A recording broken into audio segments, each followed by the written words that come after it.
ಇವ್ರ ಮನೆಗಳಿಗೆ ಲಾಭ ಆಗ್ಬೇಕು, ಇನ್ನೇನು ಲಾಭ ಆಗ್ತದೆ ಹೇಳಿ ಕೇಳ್ರಿ. ಯಾರಿಗಿನ ಬಿಜೆಪಿ ಹೆಂಗ್ ಲಾಭ ಆಗುತ್ತೆ ಅಂದ್ರೆ ಸುಮ್ಮನೆ ಆರ್ಕೆ ಉತ್ತರ ಕೊಟ್ಟು ಹೋಗ್ಬಿಡ್ತಾರೆ. $500 ಬಿಲಿಯನ್ ಅಂದ್ರೆ 45 ಲಕ್ಷ ಕೋಟಿ ಅಷ್ಟು ವ್ಯವಹಾರ ಮಾಡಬೇಕು. 45 ಲಕ್ಷ ಕೋಟಿ ಅಷ್ಟು ವ್ಯವಹಾರ ಮಾಡಬೇಕು. ಇರಾನ್ಲಿಂದ ನಾವು ತಂದ್ರೆ ನಮಗೆ ಚೀಪ್ ಆಗುತ್ತೆ, ಯಾಕಂದ್ರೆ ಹತ್ರ ಐತಿ, ಇರಾನ್ ನಮ್ಮ ಪಕ್ಕ ಐತಿ.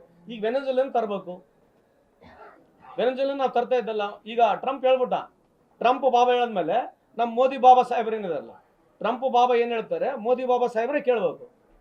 ಅವನು 175 ಟೈಮ್ ಹೇಳಿದಾನೆ ಪಾಕಿಸ್ತಾನ ವಾರ ನಾನೇ ನಿಂದಿರ್ಸಿನಿ ಅಂತ ಹೇಳಿದಾನೆ. ಒಂದು ದಿವಸನೂ ಏನು ಮಾತಾಡಲ್ಲ. ಅವರು ಯಾವ ರೀತಿ ಮೋದಿ ಸಾಹೇಬ್ರನ್ನ ಗೇಳೆ ಮಾಡಿದಾರೆ ಅಂದ್ರೆ ಒಬ್ಬರು ಬಿಜೆಪಿಯ ಮುಖಂಡರುಗಳು ಟ್ರಂಪ್ ವಿರುದ್ಧ ಇಲ್ಲಿ ಒಂದು ಟ್ವೀಟ್ ಮಾಡಂಗಿಲ್ಲ, ಒಂದು ಮಾತಾಡಂಗಿಲ್ಲ. ಯಾಕ್ರಿ ಇಷ್ಟು ಭಯ ಇವರಿಗೆ? ಏನು ಭಯ ಇದೆ? ಏನು ಭಯ ಏನಿದೆ? ಎದ್ರ ಭಯ ಇದೆ ಇವರಿಗೆ? ಈ ತರ ವಿಚಾರಗಳು ಮಾತನಾಡಬಾರ್ದು. ಈ ತರ ವಿಚಾರ ಮಾಡಿಬಿಟ್ರೆ ಎಲ್ಲ ಮುಸಲ್ಮಾನ, ಪಾಕಿಸ್ತಾನ, ಬಾಂಗ್ಲಾದೇಶ, ಅಫ್ಘಾನಿಸ್ತಾನ ಇದೇ ಇರೋದು. ಇನ್ನಿ ಬೇರೆ ಏನಿದೆ ಈ ದೇಶದಲ್ಲಿ ನಡೆಯೋದು? ಈಗ ಬಾಂಗ್ಲಾದೇಶ ವಿಚಾರ ಮಾತನಾಡ್ತಾರಲ್ಲ, ಇವರು ಕಳೆದ 10 ವರ್ಷದಿಂದ ಬಾಂಗ್ಲಾದೇಶವರಿಗೆ ಎಷ್ಟು ಹೊರ ಕಳಿಸಿದ್ದಾರೆ? ಪಾರ್ಲಿಮೆಂಟ್ ನಲ್ಲಿ ಡಾಟಾ ಇದೆ. 2,500 3,000 ಜನಕ್ಕೆ ಇವರು ಹೊರ ಕಳಿಸಿದ್ದಾರೆ. ನಮ್ಮ ಕಾಲದಲ್ಲಿ ಸುಮಾರು 80,000 ಜನ ಕಳಿಸಿದ್ದೇವೆ. ಇದ್ರ ಬಗ್ಗೆ ಚರ್ಚೆ ಮಾಡ್ತಾರಾ? ದಿನ ಬೆಳಗ್ಗೆ ಇದ್ರೆ ಬಾಂಗ್ಲಾದೇಶ ವಿರುದ್ಧ ಮಾತನಾಡ್ತಾರೆ. 18 ಲಕ್ಷ ಮೆಟ್ರಿಕ್ ಟನ್ ಅಷ್ಟು 50 ರೂಪಾಯಿನಲ್ಲಿ ಡೀಸೆಲ್ ಇವತ್ತು ಭಾರತ ಸರ್ಕಾರ ಬಾಂಗ್ಲಾದೇಶಕ್ಕೆ ಕೊಡ್ತಾ ಇದೆ. 18 ಲಕ್ಷ ಅಷ್ಟು ಮೆಟ್ರಿಕ್ ಟನ್ ಅಷ್ಟು ಲೀಟರ್ ಅಷ್ಟು ಡೀಸೆಲ್ 51 ರೂಪಾಯಿ ಕೊಡ್ತಾ ಇದೆ. ಇದು ಯಾರು ಕೇಳ್ಬೇಕೀಗ? ಬಾಂಗ್ಲಾದೇಶ ದಿನ ಬೆಳಗ್ಗೆ ಬೈಯೋರು ಇವ್ರೆ. ಬಾಂಗ್ಲಾದೇಶವ್ರು ಒಳಗೆ ಬರ್ತಾರೆ ಅಂತ ಇವ್ರು ಹೇಳ್ತಾರೆ.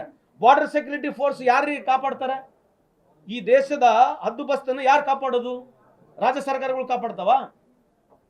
ಕಾಪಾಡೋದು ಯಾರು? ಈ ದೇಶದ ಬಾರ್ಡರ್ ಕಾಪಾಡೋರು ಯಾರು?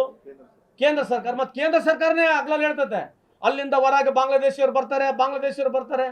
ಅಲ್ರಿ ನಾಚಿಕೆ ಮಾನ ಮರ್ಯಾದೆ ಏನೇನೈತೇನ್ರಿ? ಇವರೇ ಸರ್ಕಾರದಲ್ಲಿ 11 ವರ್ಷ ಇದಾರೆ.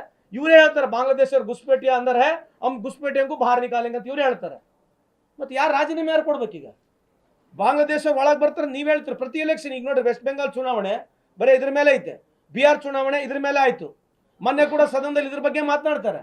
ಅಲ್ರಿ ನೀವು ಬಾಂಗ್ಲಾದೇಶನವ್ರು ಒಳಗೆ ಬರ್ತಾ ಇದ್ರೆ ಇದಕ್ಕೆ ಹೊಣೆ ಯಾರು?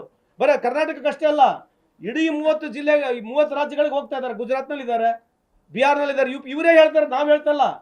ಮತ್ತೆ ಇದಕ್ಕೆ ಯಾರು ಉತ್ತರ ಯಾರು ಕೊಡ್ಬೇಕು? ಇದಕ್ಕೆ ಕೇಂದ್ರ ಸರ್ಕಾರ ಉತ್ತರ ಕೊಡೋದು ಬೇಡ. ಇದಕ್ಕೆ ರಾಜ್ಯ ಸರ್ಕಾರಗಳು ಇರೋದೇ ನಾವು ಒಂದು 3-4 ರಾಜ್ಯಗಳಲ್ಲಿ, 5-6 ರಾಜ್ಯಗಳಲ್ಲಿ ಬೇರೆ ರಾಜ್ಯಗಳಿದ್ದಾವೆ. 20ಕ್ಕಷ್ಟು ರಾಜ್ಯಗಳಲ್ಲಿ ಬಿಜೆಪಿ ಇದೆ. ಬಾಂಗ್ಲಾದೇಶರ ಒಳಗೆ ಇವರೇ ಬಿಟ್ಕೊಂತಾರೆ. ಯಾರು ಬಿಟ್ಕೊಳ್ಳೋದು? ಯಾರು ಒಳಗೆ ಯಾರು ಬಿಟ್ಕೊಳ್ಳೋದು? ಯಾರು? ಮತ್ತೆ ಸೆಂಟ್ರಲ್ ಗೌರ್ಮೆಂಟ್ ಬಿಟ್ಕೊಂಡ್ರೆ ಮತ್ತೆ ಇದು ಜವಾಬ್ದಾರಿ ಯಾರು ಇದಕ್ಕೆ?